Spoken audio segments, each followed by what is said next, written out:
Assalamu alaikum wa rahmatullahi wa barakatuh. Bienvenue sur Révélation de l'Islam. Dans cette vidéo, nous allons ensemble explorer des enseignements précieux de l'Islam qui, Inch'Allah, renforceront votre foi et apporteront de la lumière dans votre vie. Vous êtes-vous déjà retrouvé seul, à la recherche de sens dans un monde bruyant et distrayant? Parfois, l'isolement peut sembler être une épreuve, mais en réalité, c'est une bénédiction déguisée. Allah, dans sa sagesse infinie, éloigne parfois ses élus du tumulte extérieur, afin qu'ils puissent se rapprocher de lui. Dans cette vidéo, nous allons explorer 7 raisons profondes et puissantes pour lesquelles Allah isole ses élus, des raisons que beaucoup ignorent. Préparez-vous à découvrir comment cet isolement n'est pas un châtiment, mais une occasion divine pour vous purifier, grandir et vous rapprocher de votre Créateur. Restez avec nous jusqu'à la fin et laissez-vous inspirer par ces enseignements spirituels qui peuvent transformer votre vie. Avant de continuer, un petit rappel. Abonnez-vous à la chaîne pour ne pas manquer nos prochaines vidéos. Si ce que vous voyez vous plaît, un like serait grandement apprécié et n'hésitez pas à partager vos réflexions en commentaire. Merci pour votre soutien continu. 1. Pour vous protéger du mal des autres. Parfois, ce qui semble être une perte est en réalité une bénédiction déguisée. Quand Allah vous éloigne de certaines personnes, cela peut paraître brutal, comme si un morceau de votre vie vous était arraché. Mais avez-vous déjà réfléchi à la raison profonde? Cela pourrait être pour vous préserver d'un mal que vous ne percevez pas encore. Prenons un instant pour replonger dans l'histoire de Youssouf, paix sur lui. Imaginez ce jeune garçon, trahi par ses propres frères, jeté dans un puits sombre, seul face au silence assourdissant de la nuit. À ce moment précis, cela semblait être un acte cruel, une tragédie inexplicable. Mais derrière ce geste se cache la sagesse divine. Si Youssouf était resté parmi ses frères jaloux, leur permission aurait pu étouffer son potentiel. Allah l'a isolé pour le sauver, pour le préparer à devenir une figure clé dans l'histoire de l'humanité. Allah a dit « Ils ont comploté contre lui, mais Allah est le meilleur des proposés. » Sourate 12, 21. C'est un rappel que ce qui vous semble une trahison ou un rejet est souvent un acte de protection divine. Parfois, les relations que nous chérissons peuvent être des obstacles subtils à notre foi. Une personne qui nous tire vers le bas par ses paroles, ses actes ou ses intentions, même inconsciemment, peut devenir une barrière entre nous et Allah. L'éloignement devient alors une miséricorde. L'impact des mauvaises fréquentations. Les mauvaises fréquentations peuvent détruire silencieusement votre âme, comme une flamme qui consomme un papier sans bruit. Le prophète Mohammed, paix et salut sur lui, dit « L'homme suit la religion de son ami. Que chacun de vous prenne donc garde à celui qu'il fréquente. » Rapporté par Abu Daoud. Ces mots sont une mise en garde puissante. Parfois, l'isolement est la seule façon de retrouver la clarté. Lorsqu'Allah vous sépare de ceux qui vous détournent de lui, c'est une opportunité de faire un bilan sur votre environnement et vos priorités. Les signes d'une séparation protectrice. Une amitié se termine brusquement sans raison apparente. Vous ressentez un soulagement après une séparation, même si elle semblait douloureuse au début. Vous trouvez plus de temps pour vos obligations religieuses et spirituelles après cet éloignement. Ces moments doivent être accueillis avec gratitude, car ils sont souvent une invitation divine à grandir. Une pause pour réfléchir. Et si vous vous posez cette question maintenant, qui, dans votre entourage, pourrait être une barrière à votre foi ou à votre relation avec Allah? Cela peut être inconfortable, mais l'honnêteté avec soi-même est le premier pas vers la transformation. Prenez le temps de réfléchir. Chaque séparation a une raison et parfois, elle vise à vous rapprocher de votre Créateur. L'histoire de Youssouf, paix sur lui, nous enseigne que le chemin vers la lumière commence souvent dans l'obscurité. Votre isolement pourrait être la première étape vers une élévation que vous ne pouvez pas encore imaginer. Dites dans la section de commentaires « Allah est grand ». 2. Pour vous purifier et renforcer votre foi. L'isolement est comme un voyage intérieur, une période où l'âme trouve l'espace pour se redéfinir. Imaginez un verre d'eau trouble. Pour qu'il devienne limpide, il faut le laisser reposer. Les impuretés se déposent au fond et ce qui reste est une clarté pure. Votre âme fonctionne de la même manière. L'isolement, bien qu'il puisse paraître difficile, est souvent le moment où Allah purifie votre cœur et fortifie votre foi. Revenons à l'exemple du prophète Ibrahim, paix sur lui. Cet homme remarquable a été isolé lorsque son peuple a rejeté son message et qu'il a défié leurs croyances idolâtres.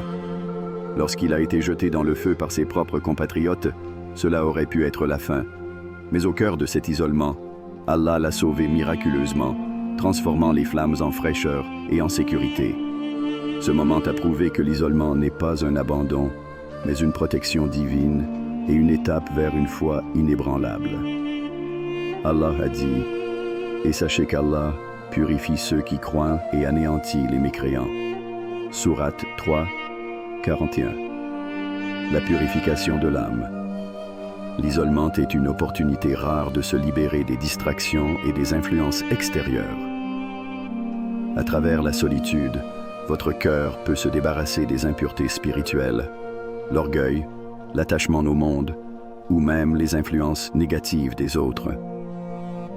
Le prophète Mohammed, paix et salut sur lui, lui-même s'est retiré dans la solitude de la grotte de Hira avant de recevoir la révélation. Ce moment de retrait était une étape cruciale de préparation pour sa mission prophétique.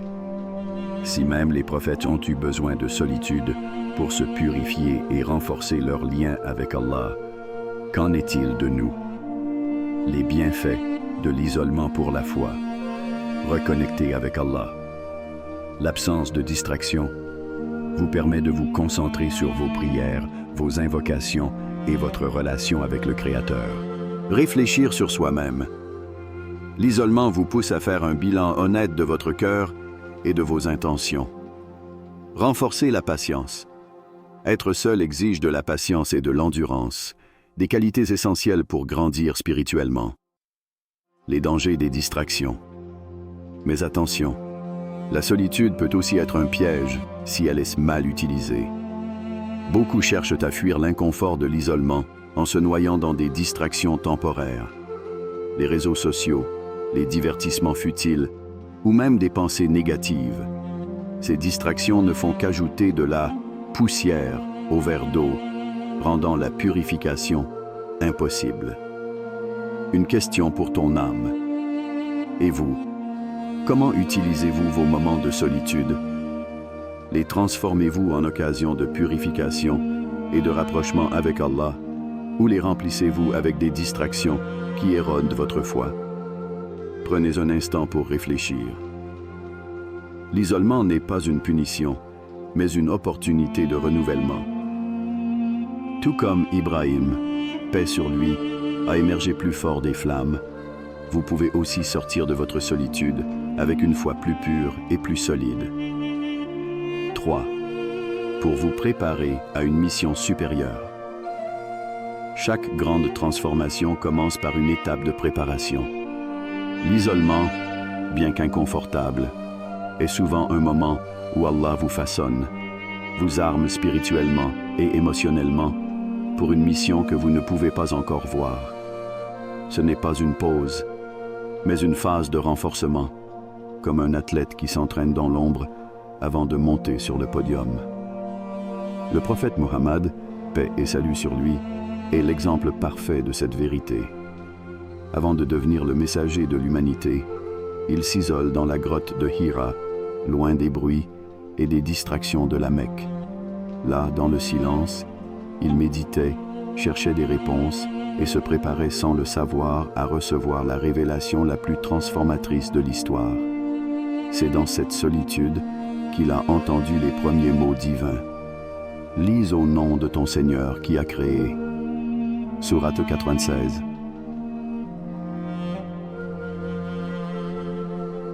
« Ces mots marquent non seulement le début de la mission prophétique, mais aussi l'importance de l'isolement comme prélude à une tâche grandiose. Pourquoi l'isolement est essentiel pour une mission? Clarté de l'esprit. Loin des influences extérieures, vous pouvez mieux comprendre votre but et vos capacités. Connexion avec Allah. L'isolement vous permet de renforcer votre tawakkul, confiance en Allah, et de chercher sa guidance à travers les prières et les supplications. Renforcement intérieur. Vous apprenez à affronter vos peurs, vos doutes, et à développer la patience et la résilience nécessaires pour des défis plus grands. Pensez à une graine plantée sous terre. Elle semble isolée, mais en réalité, c'est sous la terre qu'elle développe ses racines, gagne en force et se prépare à percer la surface. Votre isolement est cette phase d'enracinement. Êtes-vous prête à répondre à l'appel d'Allah? L'isolement n'est pas une fin en soi, mais un appel subtil. Peut-être qu'Allah vous prépare pour une mission supérieure, aider quelqu'un dans le besoin, propager un bien, ou même devenir un pilier de soutien dans votre communauté. Mais la question essentielle est, êtes-vous prêt? Que faites-vous maintenant pour être à la hauteur de cet appel? Une invitation à agir. Prenez ce moment pour réfléchir profondément. Si Allah vous appelait demain à une mission importante, seriez-vous prêt à répondre? Que faites-vous pour vous préparer? Dans votre foi, vos compétences ou même vos intentions? L'histoire du prophète Mohammed, paix et salut sur lui, nous enseigne que la préparation dans la solitude est un acte de foi. Ce que vous faites dans vos moments d'isolement pourrait déterminer l'impact de votre mission. Avant de continuer, un petit rappel. Abonnez-vous à la chaîne pour ne pas manquer nos prochaines vidéos. Si ce que vous voyez vous plaît, un like serait grandement apprécié et n'hésitez pas à partager vos réflexions en commentaire. Merci pour votre soutien continu. 4. Pour renforcer votre patience et votre confiance. Allah, dans sa sagesse infinie, isole parfois ses serviteurs pour leur inculquer deux vertus fondamentales, la patience et la confiance totale en lui. Lorsque toutes les portes semblent fermées et que l'on se retrouve seul face à ces épreuves, c'est une opportunité pour apprendre que seul Allah détient les clés de la délivrance. L'exemple d'Ayoub, paix sur lui. Le prophète Ayoub, paix sur lui, est un modèle intemporel de patience. Il a tout perdu, ses biens, sa santé et même la compagnie de ses proches. Pourtant, dans cette solitude imposée, il a gardé une foi inébranlable. Malgré sa souffrance, il s'est tourné vers Allah avec des mots empreints d'une humilité et d'une confiance profonde. Le mal m'a touché, et tu es le plus miséricordieux des miséricordieux. Sourate 21:83. Ce n'est pas la plainte d'un homme désespéré, mais l'appel d'un croyant qui reconnaît que tout, même l'épreuve, provient de la sagesse divine. Ayoub n'a jamais arrêté de croire qu'Allah répondrait à son appel au moment opportun. Et Allah, dans sa miséricorde, l'a non seulement guéri, mais lui a rendu bien plus que ce qu'il avait perdu. Pourquoi la patience et la confiance sont essentielles? La patience purifie le cœur. Elle vous libère de l'impatience, de l'agitation et des plaintes inutiles, vous rapprochez ainsi d'Allah. La confiance en Allah libère de la peur. Lorsque vous placez votre confiance totale en lui, les inquiétudes diminuent, car vous savez qu'il contrôle tout. Une opportunité de croissance spirituelle. Ces moments vous obligent à vous appuyer sur Allah, à renforcer votre tawakkul, dépendance à lui, et à voir au-delà de vos propres limites. Votre épreuve est un cadeau déguisé. Imaginez un enfant apprenant à marcher. Il tombe encore et encore, mais ses parents l'encouragent, sachant qu'il deviendra plus fort à chaque tentative. De la même manière, Allah vous laisse parfois seul pour que vous appreniez à vous appuyer uniquement sur lui et non sur les autres ou sur vous-même. Une question pour vous. Dans vos moments d'épreuve, que faites-vous? Vous demandez-vous « Pourquoi moi ?» Ou bien dites-vous, comme Ayoub, paix sur lui. Le mal m'a touché, mais toi, Allah, tu es le plus miséricordieux. Transformez vos moments de solitude en un dialogue avec votre Seigneur. Réfléchissez. Quelles leçons de patience et de foi pouvez-vous tirer de cette épreuve? Peut-être qu'Allah vous prépare pour quelque chose de bien plus grand, comme il l'a fait pour Ayoub. 5. Pour vous enseigner l'importance de l'introspection. Lorsque la vie trépidante s'arrête et que le silence de l'isolement s'installe, une opportunité unique se présente, celle de regarder en soi. Allah utilise ces moments pour vous pousser à vous confronter à vos intentions, vos actes, et surtout à votre véritable relation avec lui. Un rappel divin à méditer. Allah interroge les hommes dans le Coran. Ne méditent-ils pas en eux-mêmes? Sourate 38. C'est une invitation claire à l'introspection. L'isolement vous libère des distractions et vous force à vous poser des questions essentielles. Suis-je sur le bon chemin? Mon cœur est-il sincère dans son amour pour Allah? Quels sont les péchés que je dois corriger? Sans cette pause forcée, il est facile de sombrer dans l'oubli et l'auto-illusion, croyant que tout va bien alors que votre âme peut être dans un état critique. L'introspection, une clé vers la transformation. Ibn Qayyim a dit: la solitude est une école pour ceux qui cherchent Allah.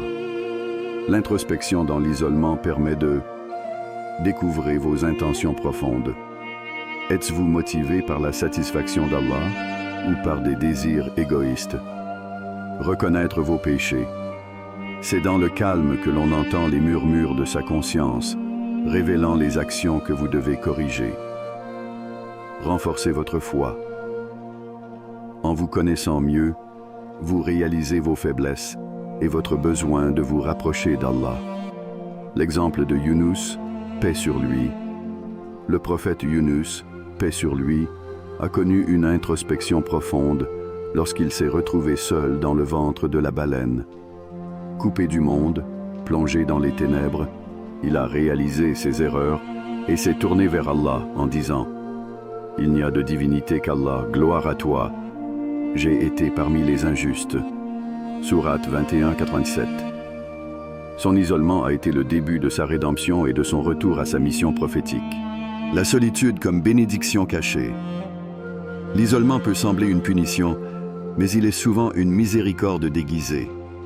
Allah vous donne le temps et l'espace pour réévaluer votre vie, réorienter vos priorités et vous rapprocher de lui. Si vous ne profitez pas de ces moments pour réfléchir, alors vous perdez une occasion précieuse de croissance spirituelle. Une question pour vous. Prenez-vous le temps de méditer sur vos actions, vos intentions et la direction de votre vie? Ou êtes-vous constamment distrait par le bruit de ce monde? Dans vos moments de solitude, demandez-vous: que me montre Allah sur moi-même? Peut-être que cette période est une chance de transformation que vous n'auriez jamais envisagée autrement. 6. Pour vous éloigner des distractions mondaines. Le monde moderne est une mer agitée de distractions. Les appels incessants des réseaux sociaux, des biens matériels et des ambitions superficielles brouillent souvent votre connexion avec Allah. L'isolement, bien qu'il puisse être difficile à accepter, est une bénédiction déguisée. C'est une chance unique de vous libérer de ces chaînes invisibles et de vous concentrer sur l'essentiel, votre relation avec votre Créateur. Un rappel prophétique. Le prophète Mohammed, paix sur lui, dit: « Heureux sont les étrangers. » Ces étrangers sont ceux qui se détachent des illusions du monde pour se consacrer à Allah. Ils ne suivent pas les modes ou les distractions passagères. Ils choisissent plutôt la paix intérieure et la proximité avec leur Seigneur. Les pièges des distractions mondaines. La dunya, vie d'ici-bas, est conçue pour vous tester. Allah dit dans le Coran: « La vie présente n'est que jouissance trompeuse. » Sourate 57-20. Les distractions mondaines, bien qu'elles semblent inoffensives, peuvent affaiblir votre foi. En vous concentrant sur des objectifs éphémères, vous perdez de vue l'éternité. Vous éloignez du dhikr, rappel d'Allah. Combien de fois oubliez-vous vos prières ou le Coran en raison d'occupations banales? Créez un vide spirituel. Même avec tout le confort matériel, le cœur reste insatisfait sans la lumière d'Allah. L'exemple de Mariam, paix sur elle. Mariam, la mère de Isa, paix sur eux, s'est isolée pour adorateur Allah, loin des distractions de la société. Allah a mentionné son explosion. Elle s'éloigna de sa famille dans un lieu vers l'est. Sourate 19. 16. Cet isolement a permis à Mariam de recevoir des bénédictions uniques et de se préparer à sa mission extraordinaire. Comment l'isolement vous recentre? L'isolement brise les chaînes des distractions. Il élimine les influences qui vous détournent d'Allah. Permet de renouer avec le dhikr. Les moments de solitude sont parfaits pour invoquer Allah et méditer sur ses noms et attributs. Vous rappelez vos priorités. La dunya perd de son attrait lorsque vous êtes face à l'éternité de l'au-delà. Une question pour le cœur. Si vous étiez seul avec Allah, que lui diriez-vous aujourd'hui? Imaginez ces instants précieux où tout disparaît. Pas de téléphone, pas de responsabilité, rien d'autre que vous et votre Créateur. Ce sont ces moments qui concernent qui vous êtes réellement. Profitez de chaque opportunité d'isolement pour vous reconnecter à Allah et faire de lui votre priorité absolue. 7. Pour vous accorder un temps de régénération spirituelle. Le monde impose un rythme effréné qui épuise le corps, l'esprit et surtout l'âme. L'isolement, loin d'être une punition, est une opportunité offerte par Allah pour régénérer votre cœur et retrouver la sérénité. C'est un temps où l'agitation laisse place à la tranquillité et où la voix divine devient plus claire dans le silence. Le repos de l'âme dans l'évocation d'Allah. Allah dit dans le Coran, « N'est-ce pas par l'évocation d'Allah que les cœurs se tranquillisent ?» Sourate 13, 28. Ces mots rappellent que la quiétude ne se trouve pas dans les plaisirs éphémères de la dunya, mais dans le dhikr, rappel d'Allah. Dans l'isolement, chaque invocation devient une goutte d'eau pure qui irrigue un cœur associé, chaque prière un pont vers la lumière divine. L'exemple du prophète Moussa, paix sur lui. Avant de recevoir les tables de la loi, Moussa, paix sur lui, s'est isolé pendant 40 jours dans une intense dévotion. Ce temps loin de la foule n'était pas une perte, mais un moment de préparation et de régénération spirituelle. Allah raconte, « Et nous avions assigné à Moïse un rendez-vous de 30 nuits, et nous l'avions complété par 10 autres. » Sourate 7, 142. Moussa est revenu à son peuple avec une clarté renouvelée, prêt à porter le fardeau de sa mission. La solitude comme sanctuaire. L'isolement devient un sanctuaire spirituel lorsque vous ralentissez votre rythme. Cela permet de laisser vos pensées se poser et de contempler les bénédictions d'Allah. Vous méditez sur vos intentions. Seul, vous pouvez vous demander honnêtement où vous en êtes dans votre foi. Vous cultivez une gratitude sincère. Dans le silence, vous réalisez que tout ce que vous avez vient d'Allah. Régénération dans la prière et l'écoute. La prière dans la solitude a un effet profond. Imaginez-vous en sajda, prosternation, seul, où chaque mot que vous prononcez est entendu uniquement par Allah. Ces instants purifiants et apaisent. Ibn al-Qayyim disait, « Lorsque le cœur se repose dans l'adoration d'Allah, il se purifie comme l'eau stagnante qui retrouve sa limpidité après agitation. » Question pour le spectateur. Et si votre solitude était un cadeau pour réinitialiser votre connexion avec Allah? Le moment est venu d'accueillir l'isolement comme un privilège, non comme un fardeau. Voyez-le comme une pause nécessaire pour nourrir votre âme, pour revenir à la dunya plus fort, plus guidé et plus ancré dans votre foi. L'isolement, loin de vous affaiblir, est une force cachée qu'Allah vous offre pour affiner votre foi, renforcer votre patience et vous purifier. Si vous vous retrouvez dans une période de solitude, sachez que c'est une occasion divine pour réinitialiser votre connexion avec Allah, pour écouter sa voix et pour grandir spirituellement. Ne voyez pas l'isolement comme une perte, mais comme une porte vers une transformation spirituelle profonde. Posez-vous cette question. Êtes-vous prêt à accueillir cette période de solitude comme un cadeau de votre Seigneur pour vous régénérer et grandir dans la foi? Soyez patient, faites confiance à la sagesse divine et sachez qu'Allah est toujours à vos côtés. Avant de terminer, si cette vidéo vous a été utile et que vous souhaitez continuer à apprendre et grandir dans la foi, n'oubliez pas de vous abonner à Révélation de l'Islam et d'activer la cloche pour recevoir toutes nos nouvelles vidéos.